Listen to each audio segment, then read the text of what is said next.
live at Trentonian TV at the Warrior Lab in Hainesport. This is here with Wilczewski, if I'm saying that correctly. Yes, kind of. It's Wilczewski. All right, sorry about that. And we're here talking about another season coming up of American Ninja Warrior, something you participated in last year. And I don't know if a lot of folks know what that show is. It's on G4, I believe, and it's a crazy show where guys do impossible obstacles and things that normal people look at it and say, "Oh, that looks really easy," and it's not as easy as it sounds. And you're taking off Friday to try it again this year? Yep, Friday night, me and a group of guys from the gym are headed out to Miami to compete in the tryout. It's kind of scary, actually. Well, you've got your new facility here. How's this been working out well for you here in Hainesport? The new facility's been great to us. It's offered us so much more opportunity to build obstacles and have fun. It's really been amazing. Well, tell the viewers a little bit, how did you get started in doing this and what got you into it? I know you played some hoops at Holy Cross, if I remember correctly, we talked before. And what got you into the parkour and the free running and that sort of things that got you to this point? It's funny because I was always like a basketball player in high school, and like growing up, even younger, like I liked baseball, and it's just such a dramatic changeover from playing sports like that to doing something as amazing as parkour and free running. I guess what really kind of kicked it off was just watching YouTube videos of David Bell and watching how he moved and being like, wow, that's really cool. I really wish I could do that. And I started to try to mimic his movements, and as I grew, I learned more from videos on YouTube, and then I started to realize that YouTube wasn't that great actually, and I started meeting really cool people, and they were showing me different techniques, different movements, and it really stuck on me. But it was the salmon ladder that got the best of Wilczewski. Ralph Waldo Emerson once said that men succeed when they realize their failures are preparations for their victories. Last year I failed in American Ninja Warrior, but it helped to point out some key weaknesses that I had, and over the past year I've been training to turn those weaknesses into strengths. I realized that by failing last year, I've been driven this entire year to push harder and to prepare myself even better for American Ninja Warrior 3. My name is Wilczewski, and I believe actions speak louder than words. Okay. And how many times, was last season when you were at American Ninja Warrior, is that the first time you did it, or have you been before? No, I actually went the year before. I was one of the youngest competitors out there. I turned 21 probably like 10, 12 days before the cutoff. Okay. And you have to be 21 to do it. Yep, you have to be 21 to do it. And I just made the cutoff, and I was probably the most timid, afraid competitor out there ever. And I was just so grateful to be able to make it to the semifinals as this really young guy, just like, wow. Right. And then last year you got to the boot camp stage, which was a totally different setup. It's a completely different experience. The guys are so amazing, just hanging out with them all the time. Veterans like Orozco, right. Ryan Stratus. It's just really cool to be around them all the time and learn from their experience. It seemed like from what I saw on the show and from what you told me last time we talked, that there's like kind of a fraternity among the guys. It's not like a total antagonistic competition. Like it seems like you guys were sharing a lot and learning a lot from each other. Yeah, we really bond together and like try to tackle the course together. We really see it as us versus the course versus right. us versus each other. Right. Because when it comes down to it, we're really not racing against each other. We're really racing against ourselves to better our own time on the course. Right. Okay. It seems like a lot of these obstacles, like the cliffhangers and the jumping that you guys do and the different things. It seems like when you first do it, is it the kind of thing that you almost have to find out the hard way if you can or if you can't do it? Like when it seemed like there'd be a few falls in the beginning. Like, wow, okay, that didn't work. Maybe I'll try something else. But I mean, it's one thing for play basketball. It's the basket's not going anywhere, the floor's not going anywhere. But it seemed like this would be the kind of thing that if you tried and it didn't work out, it could be very painful. But how does that get started with the experimenting and different things? It's actually very simple. Nobody goes out and tries something massive the very first time they do it. There's always small progressions to it. Let's say you want to jump from bar to bar. You wouldn't start out like, I'm going to clear this huge 8-foot gap. That would just be insane. Right. Nobody could do that. Right. What you would do is you would start by learning the mechanics of the swing, learning the mechanics of the release, and learning basic smaller stuff to build up to it. Start with a very small gap. And as you build up, you gain the confidence to go further and further along. So it's really safe, really progressive, and it may seem crazy and out there at first, but it's really not. Is that kind of the philosophy that you take when you're teaching the classes here, like kind of going building on the smaller steps up to doing more most advanced definitely. stuff? I would never take a beginner and throw them into something that they weren't ready for. I take the small steps, the small progressions, and let them build into something greater. Well, even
I took that the one day with my son, and we had about 4 other guys that were about early 20s, about your size and about your shape, and even my 8-year-old son was like, "Oh, that was great, that was fun," and I was in pain for 3 days. The guys at the office remember seeing me walking around, and we're all walking like Frankenstein. It was when you're 35 and you're 215 pounds, it's a little different. Like, Yeah, because in my mind I'm still your age, but in reality I'm not anymore. So it's different.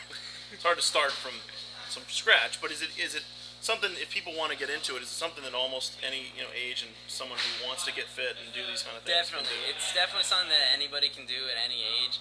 It focuses a lot on conditioning, and the conditioning at first is going to be really tough, Yes. especially if you haven't been conditioning for a while. That is tough. We have beginner classes now that we have our own facility, so it's lesser impact, lighter stuff. We actually have a class specifically for adults that want to get involved. Okay. So it's geared more towards people of a certain age versus the class you visited. Yes. Is definitely geared towards younger people. Yes, but I wasn't going to let the young guys see that I was hurting. I got through No, it. not at all. You guys took about 3 2-minute breaks, and I'm like, and it was a solid hour, and I was like, you know what? I'm not going to let the young guys see that I'm in pain. I'm going to keep going until I drop. I had no idea. I couldn't tell until afterwards when you That's told what I'm me. saying. Yeah, they were going to have to drag me out of there, though. I didn't want to lose face there. But now, I've admitted to the world. Well, tell me about you're going this year, trying to advance again. Obviously, you've got the experience. You were in the top 15 last year. First of all, is it disappointing that, and we talked about this before we started the show, is it disappointing that they're not going to Japan this year? Now, in the past, for people that don't know, the top 10 guys have gotten to go to the Mount Midoriyama course in Japan, where the Sousuke show is done, which, of course, like we were talking about, recently aired as well, which is an amazing course and amazing to even watch people do.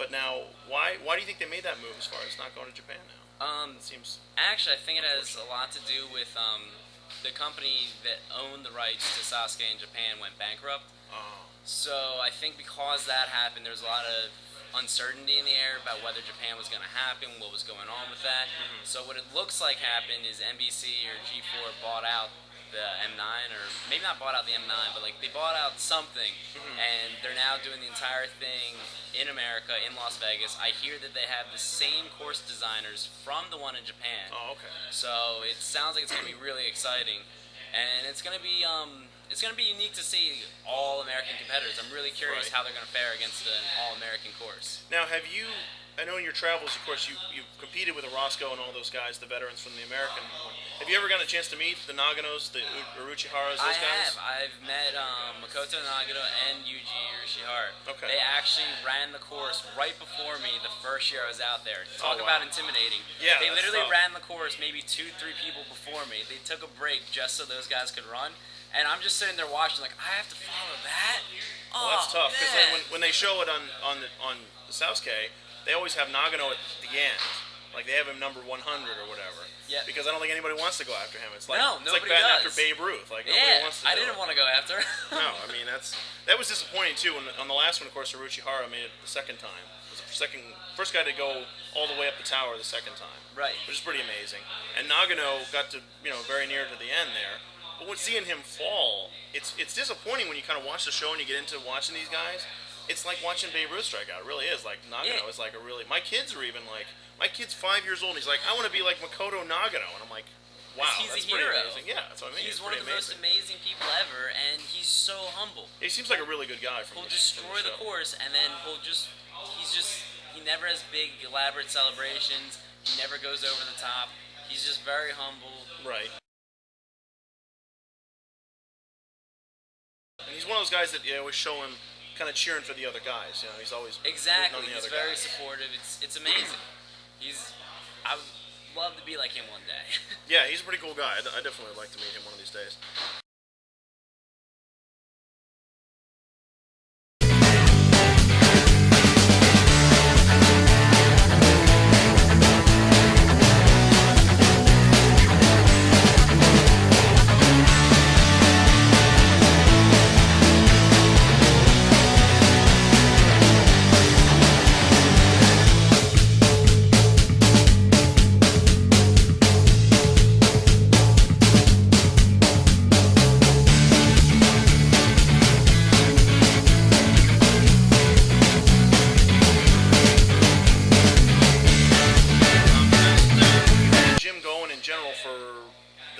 Existed for what, 8 months, 9 months, or a little more, maybe?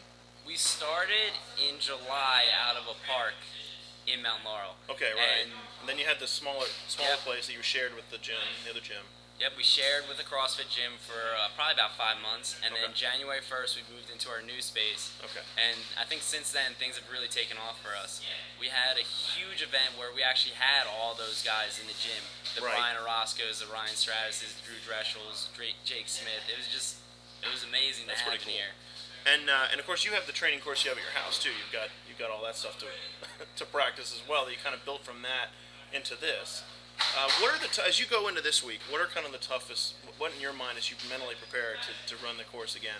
What are you kind of focused on? As like, all right, here's where I really need to work on. Like what I need to make sure I'm good to go on. I think at this point it's all technical stuff. I spent the whole year training physically, and at this point, I pretty much run next Tuesday. There's no way I'm going to gain any more physical strength than what I have now. Yeah, that's true. So what I'm focusing on is all the techniques, all of like the little tiny footwork, the foot placements, and a lot of the mental, making sure I don't make any mental errors on the course. And then now, are they? I know in the past, like you've trained, like the course you had at home, you trained for certain events, and then they kind of threw you some surprises when you got out there. Like there were a couple events that you weren't quite ready for. Do you think they have some surprises up their sleeve this time around? Most definitely. I've been watching the competition as it travels, kind of like across the country. Okay. And every area has been completely different. The obstacles have been different. They've switched them up, moved them around. So it kind of. They don't want you to be ready, Exactly. I have no idea what they're going to throw at me. And I probably won't be ready or I probably won't know until Monday what I'm actually running on. As long as you don't draw number 1, you're in good shape. Exactly. Let's hope I don't. Last year I was pretty close to the top. I think I ran like 40th overall out of like 500. Okay. So what are your expectations? Do you feel like you got a good shot to be in the final group this year, or what? I don't know. Are you kind of going in with just a kind of take it the old sports adage, taking it one obstacle at a time, or what's your mindset there? Honestly, this year I'm really nervous, but I'm pretty sure that I'm nervous every single year. I think I have the potential to go really far, but at the same time, on any given day, you could slip and fall on something, so you never know. So. Yeah, that's true. I mean, that's the one thing about the sport is that there's one thing can kind of take you out of it. Like it seems like that would be a. It's really not like anything else because you train all year round to run a course that you don't even know what's going to be on the course. Right. So you're not even sure exactly what to specifically train for, and then you get one shot at it. There's no practice runs. Right. Nothing. You see the course. Maybe you watch like 5-10 people go through. Right. And then you're up. So it's almost like being I know in like Olympic gymnasts, a lot of times when they have the gymnastics team, they bring like a specialist for the vault, and maybe their only purpose of being Olympics is to do that vault. but at least they know where the vault's going to be. They know how high it is. They've done it every time at the same height. Exactly. And you still only get one shot at it, though. But see, your kind of thing is you've got that only, like you said, the uncertainty as well. So exactly. You get one shot at something that you have nothing about going into it. that's pretty wild. Well, that should be pretty exciting, though. When do they start? They don't air the show till summertime, though, right? On G4? They actually gave an air date. It's going to be, I think it's like May 20th. It's like a month after Vegas is happening. Okay. So are you allowed to tell people how it turned out when you get done, or do you have to? No. Are you supposed to? They gave us like a 20-page confidentiality. Can't say anything about anything. So you don't want to ruin the show. Exactly, because they want people to watch it. Well, yeah, I want to DVR them, so I want to see it. So I don't even want you to tell me, unless you win, then you can secretly tell me. But Okay, you probably won't. Yeah, but I'm sure you're not supposed to do that. Well, what else do you want anybody to know about your gym here at 902 Park Avenue in Hainesport? What do you want the folks to know about the Warrior Lab? If they're interested in this and they're saying that's the kind of thing I want to train, that's how I want to get fit, what should they do? It's an amazing gym. It's an amazing experience. I'm not just saying that because I own it. It's really meant like the world to me just to have this. We're really kind of like a close-knit family. So never feel like you can't do something because you're older or afraid or not in shape, because we really kind of pull in on the family aspect here. Okay. And we all treat each other really well, and we help each other progress, and there's safe, small progressions. So no matter where you're at in your life, you can definitely learn and gain something from here. Okay. Well, are we ready to see some stunts from the fellas down here? Let's see what we can do See here. what my guys are up to. Yeah, sure. You want to head down there with them? Yep.